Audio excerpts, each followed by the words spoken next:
ఒక రైతు 100 క్వింటాల వరి ధాన్యం పండించిండు. ఎగ్జాంపుల్, ఒక ధాన్యం అంటే కింటా వరి ధాన్యం 2000 రూపాయలు ఉంది అంటే 100 క్వింటాలు పండించినప్పుడు 100 × 2000 2 లక్షల రూపాయలు స్థూల జాతీయోత్పత్తి.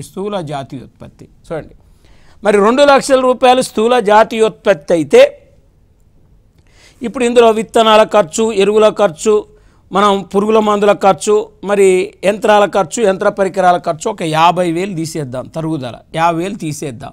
ఈ 50,000 తీసేస్తే 1,50,000 రూపాయలు ఏంటిదంటే నికర జాతీయోత్పత్తి. అంటే స్థూల జాతీయోత్పత్తికి నికర జాతీయోత్పత్తికి మధ్య గల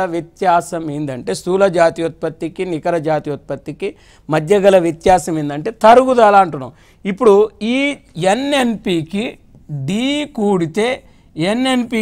కూడితే జిఎన్పి వస్తుంది. జిఎన్పి నుండి డి తీసేస్తే ఎన్ఎన్పి వస్తుంది. అంటే స్థూల జాతీయోత్పత్తికి నికర జాతీయోత్పత్తికి మధ్య గల వ్యత్యాసం ఏంటంటే తరుగుదల అనేది మనం గుర్తుపెట్టుకోవాలి.